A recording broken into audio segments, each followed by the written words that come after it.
ಶ್ರೀ ಹರಿವಾಯುಗುರುಭ್ಯೋ ನಮಃ.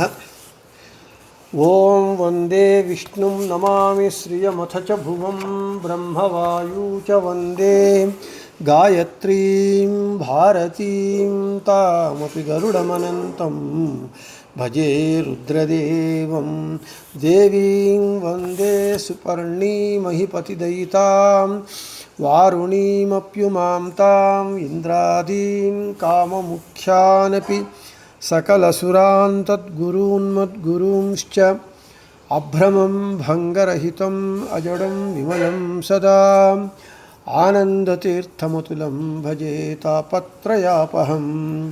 ಸಾಧಿತಾ ಕಿಲ ಸತ್ತತ್ವಂ ಬಾಧಿತಾ ಕಿಲ ದುರ್ಮತಂ ಬೋಧಿತಾ ಕಿಲ ಸನ್ಮಾರ್ಗಂ ಮಾಧವಾಖ್ಯೈತಿಂ ಭಜೆ. ಸಂಸ್ಥಾನರಕ್ಷಣೆ ಶೂರಾನ್ ಪ್ರಸನ್ನಾನ್ ರಾಘವಾರ್ಚನೆ ಪ್ರಣಮಾಮಿ ಗುರೂನ್ ನಿತ್ಯಂ ಪ್ರಸನ್ನಶೂರಮಾಧವಾನ್. ಪ್ರಸನ್ನಶೂರಮಾಧವಕರಾಬ್ಜೋತ್ಥಾನ್ ಯತೀಶ್ವರಾನ್ ವೀರರಾಮರತಾನ್ ವಂದೇ ವಿದ್ಯಾಸಾಗರಮಾಧವಾನ್. ಪೃಥ್ವೀಮಂಡಲಮಧ್ಯಸ್ಥಾಃ ಪೂರ್ಣಬೋಧಮತಾನುಗಾಃ ವೈಷ್ಣವಾಃ ವಿಷ್ಣುಹೃದಯಾಃ ತಾನ್ ನಮಸ್ಯೆ ಗುರುನ್ ಮಮ. ಆಪಾದಮೌಳಿಪರ್ಯಂತಂ ಗುರುಣಾಂ ಆಕೃತಿಂ ಸ್ಮರೇತ್ ತೇನ ವಿಘ್ನಾಃ ಪ್ರಣಶ್ಯಂತಿ ಸಿದ್ಧ್ಯಂತಿ ಚ ಮನೋರಥಾಃ. ಶ್ರೀ ವಿದ್ಯಾವಲ್ಲಭಮಾಧವತೀರ್ಥಗುರುಭ್ಯೋ ನಮಃ. ಹರಿ ಓಂ. ಓಂ ವಿಶ್ವಂ ವಿಷ್ಣುರ್ವಷಟ್ಕಾರೋ ಭೂತಭವ್ಯಭವತ್ಪ್ರಭುಃ ಭೂತಕೃದ್ಭೂತಭೃದ್ಭಾವೋ ಭೂತಾತ್ಮಾ ಭೂತಭಾವನಃ. ಸ್ಕಂದಸ್ಕಂದಧರೋ ಧುರ್ಯೋ ವರದೋ ವಾಯುವಾಹನಃ. ವಾಸುದೇವೋ ಬೃಹದ್ಭಾನುರಾದಿದೇವಃ ಪುರಂದರಃ. ನಮ್ಮ ವಿಷ್ಣು ಸಹಸ್ರನಾಮ ಪಾಠದಲ್ಲಿ ನಿನ್ನೆ ನಾವು ಭಗವಂತನು ವಾಯುವಾಹನ ಅಂತ ಹೇಳ್ಕೊಳ್ತಾ ಭವಬಂಧಕನು ಭವಮೋಚಕನು ಭಗವಂತನೇ. ಆದ ಕಾರಣ ಅವನಿಗೆ ವಾಯುವಾಹನ ಅಂತ ಹೆಸರು. ಇನ್ನು ಇವತ್ತು ವೇತಿ ಸರ್ವಮಸ್ಮಿನ್ ಪ್ರಳಯೇ ಇತಿ ವಾಯು ಮೋಕ್ಷಂ ವಾಹಯತೀತಿ ವಾಹನ. ಪ್ರಳಯ ಕಾಲದಲ್ಲಿ ಎಲ್ಲವೂ ಯಾರಲ್ಲಿ ಸೇರಿಸಿಕೊಂಡಿರುತ್ತೋ ಇರುವುದೋ ಅಂಥವನು ಹಾಗೂ ಮೋಕ್ಷ ಪ್ರಾಪಕನು. ಅಂದರೆ ಪ್ರಳಯ ಕಾಲದಲ್ಲಿ ಇಡೀ ಜಗತ್ತನ್ನು ಭಗವಂತ ತನ್ನ ಉದರದಲ್ಲಿ ಇಟ್ಕೊಳ್ತಾನೆ, ಜಗದುದರನಾಗ್ತಾನೆ, ಜಗದ್ಭುಕ್ಕಾಗ್ತಾನೆ. ಮತ್ತು ಅವನೇ ಯಾರಿಗೆ ಮೋಕ್ಷವನ್ನು ಕೊಡಬೇಕೋ ಅವರಿಗೆ ಅವನ್ನು ಕೊಡ್ತಾನೆ. ಇಲ್ಲಿ ಮೋಕ್ಷ ಅಂತ ಹೇಳಿದರೆ ತ್ರಿವಿಧ ಜೀವರಾಶಿಗಳಿದ್ದಾರೆ. ಸಾತ್ವಿಕರಿಗೆ ಮುಕ್ತಿ, ರಾಜಸರಿಗೆ ನಿತ್ಯ ಸಂಸಾರ, ತಾಮಸರಿಗೆ ಅಂಧಂತಮಸ್ಸು. ಹೀಗೆ ಅವರಿಗೆ ಅದೇ ಮೋಕ್ಷಗಳು. ಈ ರೀತಿಯಾಗಿ ಮೋಕ್ಷವನ್ನು ಕೊಡುವವನು ಮೋಕ್ಷ ಪ್ರಾಪಕನು. ಆದ ಕಾರಣ ಭಗವಂತನಿಗೆ ವಾಯುವಾಹನ ಅಂತ ಹೆಸರು. ವಾನ್ ಸರ್ವತ್ರ ಗಚ್ಚನ್ ಸರ್ವಸ್ಯ ಆಯುಃಪ್ರದಃ ಇತಿ ವಾಯು ಸರ್ವನಿರ್ವಾಹಕತ್ವಾಚ್ಚ ವಾಹನ. ಎಲ್ಲ ಕಡೆ ಇರ್ತಾನೆ ಮತ್ತು ಎಲ್ಲರಿಗೂ ಜೀವನಪ್ರದನೂ ಆಗಿದ್ದಾನೆ ಹಾಗೂ ಸರ್ವ ನಿರ್ವಾಹಕನೂ ಆಗಿದ್ದಾನೆ. ವಾನ್ ಸರ್ವತ್ರ ಗಚ್ಚನ್ ಎಲ್ಲ ಕಡೆ ಇರುವವನು, ಸರ್ವಸ್ಯ ಆಯುಃಪ್ರದಃ ಎಲ್ಲರಿಗೂ ಜೀವನವನ್ನು ಆಯುಷ್ಯವನ್ನು ಕೊಡತಕ್ಕವನು, ಸರ್ವನಿರ್ವಾಹಕತ್ವಾಚ್ಚ ಎಲ್ಲವನ್ನೂ ತಾನೇ ನಿಯಂತ್ರಣ ಮಾಡುವವನು. ಆದ ಕಾರಣ ಭಗವಂತನಿಗೆ ವಾಯುವಾಹನ ಅಂತ ಹೆಸರು. ಇದು ಈ ಪ್ರಮಾಣ ನಮಗೆ ಬ್ರಹ್ಮಸೂತ್ರಗಳಲ್ಲಿ 2ನೇ ಸೂತ್ರವಾದಂತಹ ಓಂ ಓಂ ಅತಾತೋ ಬ್ರಹ್ಮ ಜಿಜ್ಞಾಸ ಓಂ ಎಂಬೋ 1ನೇ ಸೂತ್ರ ಭಗವಂತನ ಜಿಜ್ಞಾಸ ಕರ್ತವ್ಯ ಅಂತ ಹೇಳಿದ ಮೇಲೆ ಭಗವಂತನನ್ನು ಕುರಿತು ಜಿಜ್ಞಾಸ ಮಾಡಬೇಕು ಅಂತಂದರೆ ಭಗವಂತನ ಲಕ್ಷಣಗಳೇನು ಅಂತ ಗೊತ್ತಾಗಬೇಕಾದ ಕಾರಣ 2ನೇ ಸೂತ್ರದಲ್ಲಿ ಓಂ ಜನ್ಮಾದ್ಯಸ್ಯ ಯತಃ ಓಂ ಅಂತ ವೇದವ್ಯಾಸದೇವರು ಹೇಳಿದರು. ಅಂದರೆ ಜನ್ಮ ಆದಿ ಜನ್ಮ ಅಂದರೆ ಸೃಷ್ಟಿ. ಆದಿಶಬ್ದದಿಂದ ಸ್ಥಿತಿ, ಸಂಹಾರ, ನಿಯಮನ, ಬಂಧ, ಜ್ಞಾನ, ಅಜ್ಞಾನ, ಮೋಕ್ಷ ಎಂಬ 8 ಕಾರ್ಯಗಳನ್ನು ಯಾವನು ಈ ಜಗತ್ತಿನ ಈ ಜಗತ್ತಿನ ಸೃಷ್ಟಿಯಾದಿ ಅಷ್ಟಕಾರ್ಯಗಳನ್ನು ಯಾವನು ಮಾಡುತ್ತಾನೋ ಅವನೇ ಭಗವಂತ, ಅವನೇ ಪರಬ್ರಹ್ಮ.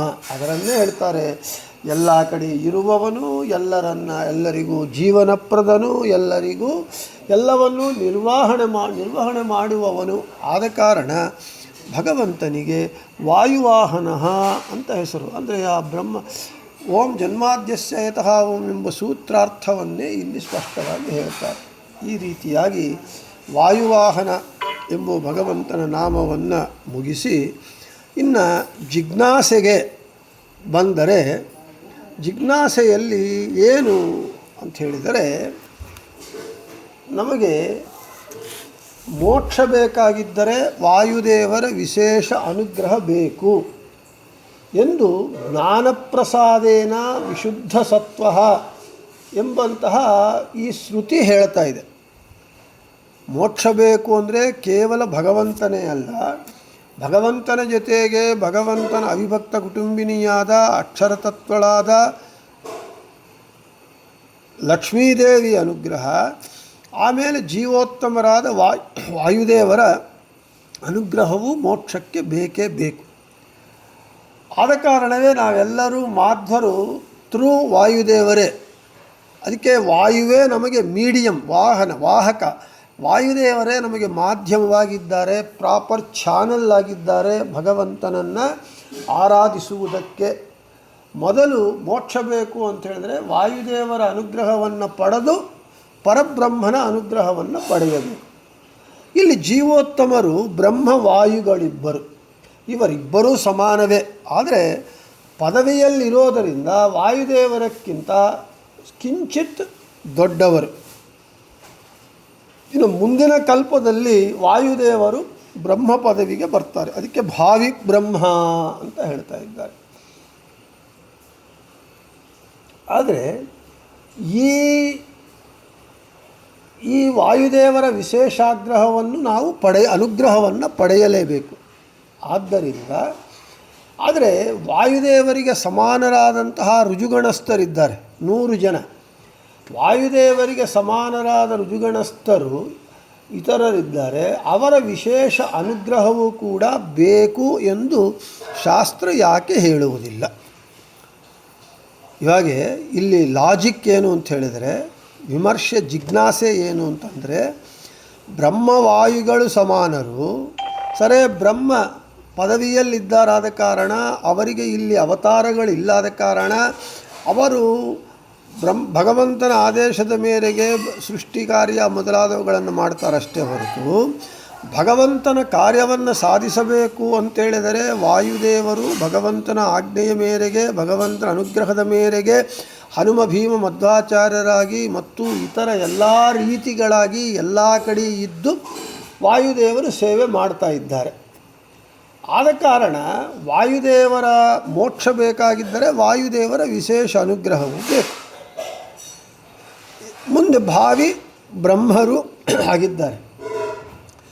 ಹಾಗೆ ವಾಯುದೇವರಿಗೆ ಸಮಾನರಾದಂತಹ ಋಜುಗಣಸ್ಥರು 100 ಜನ ಇದ್ದಾರೆ. ಅವರೂ ವಾಯುದೇವರಿಗೆ ಸಮಾನರೇ. ಆದಾಗ ಯಾಕೆ ಶಾಸ್ತ್ರ ವಾಯುದೇವರಿಗೆ ಸಮಾನರಾದ ಋಜುಗಣಸ್ಥರ ಅನುಗ್ರಹವು ಬೇಕು ಅಂದರೆ ಮೋಕ್ಷಕ್ಕೆ ಬೇಕು ಅಂತ ಯಾಕೆ ಹೇಳುವುದಿಲ್ಲ ಎಂಬುವಂಥದ್ದು ಇಲ್ಲಿ ಪ್ರಶ್ನೆ, ವಿಮರ್ಶೆಗೆ ವಿಷಯ. ನಮಗೆ ವಿದ್ಯುತ್ಪತಿ ಮಾನವ ಸ ಏನಾನ್ ಬ್ರಹ್ಮ ಗಮಯತಿ ಅಂತ ಈ ಛಾಂದೋಗ್ಯೋಪನಿಷತ್ತು ಹೇಳ್ತಾ ಏನಂತ, ಒಬ್ಬ ಜ್ಞಾನಿಯನ್ನು ಭಗವಂತನ ಹತ್ತಿರಿಗೆ ಕಳಿಸುವ ಅಧಿಕಾರ ವಾಯುದೇವರಿಗೆ ಮಾತ್ರ ಇದೆ. ಇದು ಸ್ಪಷ್ಟವಾಗಿ ಹೇಳ್ತಾ ಇದೆ. ಒಬ್ಬ ಜ್ಞಾನಿ ಇವನು ಭಗವಂತನ ಹತ್ತಿರಿಗೆ ಹೋಗಲಿಕ್ಕೆ ಇವನಿಗೆ ಅರ್ಹತೆ ಬಂತು, ಇವನಿಗೆ ಯೋಗ್ಯತೆ ಬಂತು ಅಂತಂದಾಗ ಅವನನ್ನು ಭಗವಂತನ ಹತ್ತಿರ ಕಳಿಸ್ಲಿಕ್ಕೆ ಯಾರಿಗೆ ಅಧಿಕಾರ ಇದೆ ಅಂತೇಳಿದರೆ ಒಬ್ಬ ವಾಯುದೇವರಿಗೆ ಮಾತ್ರ ಇದೆ. ಅದೇ ವಾಯುದೇವರಿಗೆ ಸಮಾನರಾದ ಇತರ ಋಜುಗಣಸ್ಥರಿಗೆ ಇಲ್ಲ. ಆದ ಕಾರಣ ಮತ್ತು ಇನ್ನೂ ಒಂದು ಇಲ್ಲಿ ಎಲ್ಲ ರುಜುಗಳಕ್ಕಿಂತ ವಾಯುದೇವರಿಗೆ ಸಮಾನರಾದ ಎಲ್ಲ ರುಜುಗಳಕ್ಕಿಂತ ವಾಯುದೇವರು ಭಗವಂತನ ವಿಶೇಷ ಸೇವೆಯನ್ನು ಮಾಡಿದ್ದಾರೆ. ಭಗವಂತನ ಆಜ್ಞೆಯ ಮೇರೆಗೆ ನಾವೆಷ್ಟೋ ಬಾರಿ ಹೇಳಿಕೊಂಡಂತೆ ಹನುಮ ಭೀಮ ಮಧ್ವರಾಗಿ ಅವತಾರ ಮಾಡಿ ರಾಮಕೃಷ್ಣ ವೇದವ್ಯಾಸ ದೇವರನ್ನು ಸೇವೆ ಮಾಡುವುದೇ ಅಲ್ಲದೆ ಭಗವಂತನ ಸೃಷ್ಟಿ ಸ್ಥಿತಿ ಏನು 8 ಕಾರ್ಯಗಳಿದೆ, ಸೃಷ್ಟಿ ಸ್ಥಿತಿ ಸಂಹಾರ ನಿಯಮನ ಬಂಧ ಜ್ಞಾನ ಅಜ್ಞಾನ ಮೋಕ್ಷ ಎಂಬ ಏನು ಭಗವಂತನ 8 ಕಾರ್ಯಗಳು, ಎಲ್ಲ ಕಾರ್ಯಗಳಲ್ಲೂ ಭಗವಂತನ ಜೊತೆಗೆ ಇದ್ದು ಭಗವಂತನ ಆಜ್ಞೆಯ ಮೇರೆಗೆ ಭಗವಂತನ ಸೇವೆಯನ್ನು ಸರ್ವಕಾಲ ಸರ್ವಾವಸ್ಥೆಗಳಲ್ಲಿ ಸದಾ ವಾಯುದೇವರು ಮಾಡ್ತಾರೆ. ಇದು ಇಂತಹ ಸೇವೆ ರುಜುಗಣಸ್ಥರು ವಾಯುದೇವರಿಗೆ ಸಮಾನರಾದರೂ ಕೂಡ ಇವರು ಮಾಡಿದಷ್ಟು ಸೇವೆಯನ್ನು ಯಾರೂ ಮಾಡಲಿಕ್ಕೆ ಸಾಧ್ಯವಿಲ್ಲ. ಅದಕ್ಕೆ ವಾಯುದೇವರ ಒಂದು ಭಕ್ತಿ ಭಗವಂತನಲ್ಲಿ, ಅವರ ಸೇವೆ, ಅವರ ಕಾರ್ಯದೀಕ್ಷಾ ಅನಿತರ ಅಸಾಧಾರಣವಾದದ್ದು, ಯಾರಿಗೂ ಅದು ಸಾಧ್ಯವಾಗದೇ ಇರುವಂಥದ್ದು. ಆದ ಕಾರಣವೇ ರಾಮಚಂದ್ರ ಪಟ್ಟಾಭಿಷಿಕ್ತನಾದ ಮೇಲೆ ತನಗೆ ಸೇವೆ ಮಾಡಿದಂತಹ ರಾವಣನನ್ನು ಸಂಹಾರ ಮಾಡುವುದರಲ್ಲಿ ಸಹಕಾರ ಕೊಟ್ಟಂತಹ ಎಲ್ಲರಿಗೂ ಕೂಡ ಅವರವರಿಗೆ ಅವರವರ ಯೋಗ್ಯತೆಗೆ ತಕ್ಕಂತೆ ಉಡುಗೊರೆಗಳನ್ನು ಕೊಟ್ಟು ಕಳಿಸಿದ. ಆದರೆ ಹನುಮಂತನಿಗೆ ಏನು ಕೊಡಬೇಕು? ಹನುಮಂತ ಮಾಡಿರೋ ಸೇವೆ ಏನು ಕೊಟ್ಟರೆ ಅವನಿಗೆ ಸಾಧ್ಯ ಆಗತ್ತೆ? ಹನುಮಂತ ಮಹಾವಿರಕ್ತ ಶಿಖಾಮಣಿ, ಆತಗೇನೂ ಬೇಕಾಗಿಲ್ಲ.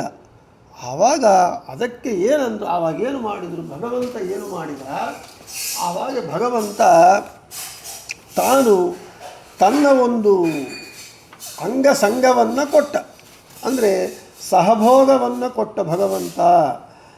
ಅದು ಎಷ್ಟು ಅಂದರೆ ಸಹಭೋಗ ಆಲಿಂಗನ ಲಕ್ಷ್ಮೀದೇವಿಗೆ ಮಾತ್ರ ಪರಿಮಿತವಾದಂತಹ ಅಂತಹ ಉತ್ಕೃಷ್ಟವಾದ ಸ್ಥಾನವನ್ನು ಕೊಟ್ಟ, ಅಜ ಪದವಿಯನ್ನು ಕೊಟ್ಟ. ಅದೇ ಶ್ರೀಪಾದರಾಜರು ಮಧ್ವನಾಮದಲ್ಲಿ ಸ್ಪಷ್ಟವಾಗಿ ಹೇಳ್ತಾರೆ, ವಾಯುದೇವರ ಒಂದು ವೈಶಿಷ್ಟ್ಯ, ಅವರ ಒಂದು ಭಕ್ತಿ ಶ್ರದ್ಧೆ, ಅವರ ನಿಸ್ಪೃಹತೆ, ಅವರ ವೈರಾಗ್ಯ ಹೇಳ್ತಾರೆ ನೋಡ್ರಿ ಮಧ್ವನಾಮದಲ್ಲಿ. ವಿಜಯ ರಘುಪತಿಯೊಲಿಸಿ ಧರಣಿ ಸುತೆಯಳನೀತ ಭಜಿಸಿ ಮೌಕ್ತಿಕದ ಹಾರವನ್ನು ಕೊಟ್ಟ. ಆದರೆ ಅಜಪದವಿ ರಾಮ ಕೊಡಬರಲು ಅಜಪದವಿ ಕೊಡಬರಲು ಹನುಮಂತ ನಿಜ ಭಕ್ತಿಯನ್ನೇ ಬೇಡಿ ವರವ ಪಡೆದ.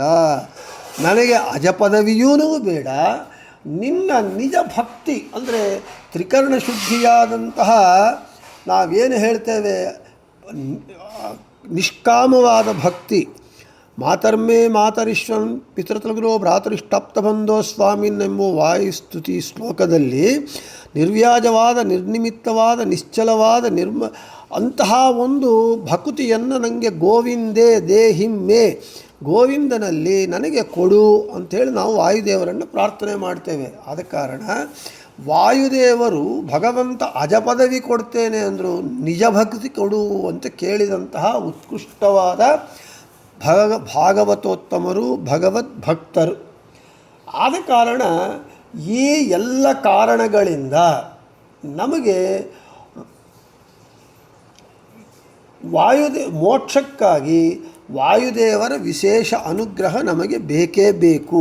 ಆದ ಕಾರಣವೇ ಶಾಸ್ತ್ರ ಏನು ಹೇಳ್ತಾ ಇದೆ, ಶ್ರುತಿ ಏನು ಹೇಳ್ತಾ ಇದೆ, ವಿದ್ಯುತ್ಪತಿ ಮಾನವಃ ಸ ಏನಾನ್ ಬ್ರಹ್ಮ ಗಮಯತಿ ಅಂತ. ಜ್ಞಾನಿಯನ್ನು ಭಗವಂತನ ಹತ್ತಿರಿಗೆ ಕಳಿಸಲಿಕ್ಕೆ ವಾಯುದೇವರಿಗೆ ಮಾತ್ರ ಅಧಿಕಾರವಿದೆ, ಇನ್ನೊಬ್ಬರಿಗೆ ಇಲ್ಲ ಅಂತ ಹೇಳ್ತಾ ಈ ಎಲ್ಲ ಕಾರಣಗಳಿಂದ ನಾವು ವಾಯುದೇವರಲ್ಲಿ ವಿಶೇಷ ಭಕ್ತಿಯನ್ನು ಮಾಡಬೇಕು, ವಾಯುದೇವರ ವಿಶೇಷ ಅನುಗ್ರಹವನ್ನು ಪಡೆಯಬೇಕು. ವಾಯುದೇವರ ವಿಶೇಷ ಅನುಗ್ರಹವನ್ನು ಪಡೆದು ನಾವು ಯೋಗ್ಯರಾದಾಗ ಆ ಮೋಕ್ಷಕ್ಕೆ ಭಗವಂತನ ಪದವನ್ನು ಸೇರುವುದಕ್ಕೆ ನಾವು ಯೋಗ್ಯತೆ ಸಂಪಾದನೆ ಮಾಡಿಕೊಂಡಾಗ ನಮ್ಮನ್ನು ಭಗವಂತನತ್ರಿಗೆ ಕರ್ಕೊಂಡು ಹೋಗತಕ್ಕಂತಹ ಅವರು ಯಾರು ಅಂತ ಹೇಳಿದರೆ ಜೀವೋತ್ತಮರಾದ ವಾಯುದೇವರು. ಇಂತಹ ವಾಯುದೇವರನ್ನು ತನ್ನ ಎಲ್ಲ ಕಾರ್ಯಗಳಿಗೂ ತನ್ನ ಸಕಲ ಕಾರ್ಯಗಳಿಗೂ ಭಗವಂತ ಒಂದು ಮಾಧ್ಯಮವಾಗಿ ಒಂದು ಮೀಡಿಯಮ್ ಆಗಿ ಮಾಡಿಕೊಂಡಿರುವುದರಿಂದ ಭಗವಂತನಿಗೆ ವಾಯುವಾಹನ ಅಂತ ಹೇಳಿ ವಾಯುದೇವರ ಒಂದು ಸಹಾಯ ಸಹಕಾರಗಳಿಲ್ಲದೇ ಇದ್ದರೂ, ವಾಯುದೇವರಿಲ್ಲದೇ ಇದ್ದರೂ, ಲಕ್ಷ್ಮೀದೇವಿ ಇಲ್ಲದೇ ಇದ್ದರೂ ಕೂಡ ಭಗವಂತ ಎಲ್ಲ ಈ ಜಗತ್ತಿನ ಸೃಷ್ಟಿಯಾದಿ ಅಷ್ಟಕಾರ್ಯಗಳನ್ನು ಅತ್ಯಂತ ಸಮರ್ಥವಾಗಿ ತನ್ನ ಒಂದು ನೋಟದಿಂದಾಗಲಿ, ತನ್ನ ಒಂದು ಇಚ್ಛಾ ಮಾತ್ರ ಪ್ರಭೋ ಸೃಷ್ಟಿ ಅಂತೇಳಿ ಇಚ್ಛೆಯಿಂದ ಮಾತ್ರ ಕೂಡ ತಾನು ಮಾಡಬಲ್ಲ.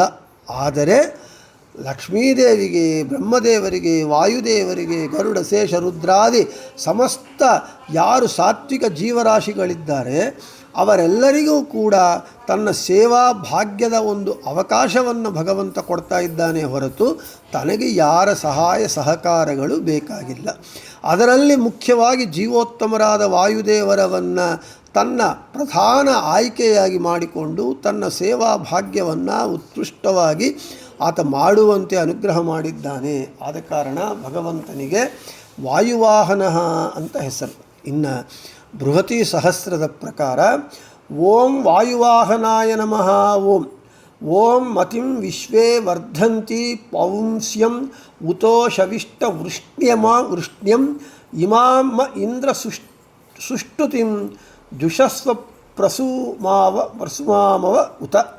ಶವಿಷ್ಟ ಸುಖಪೂರ್ಣನಾದ ಇಂದ್ರನೇ ತೇ ನಿನ್ನ ಮತಿಂ ಬುದ್ಧಿಯನ್ನು, ಪೌಂಸ್ಯಂ ಬಲವನ್ನು, ವೃಷ್ಣ್ಯಂ ಅಭೀಷ್ಟ ಸುರಿಸುವುದರನ್ನು ವಿಶ್ವೇ ವಾಯು ಸಂಬಂಧಿಗಳಾದ ಭಕ್ತರು ವರ್ಧಂತಿ ಅವನ ಪ್ರೇರಣೆಯಂತೆ ಹಾಡಿ ಹೊಗಳುತ್ತಾರೆ. ಶಿಷ್ಯರಿಗೆ ಪಾಠ ಪ್ರವಚನವನ್ನೂ ಮಾಡ್ತಾರೆ.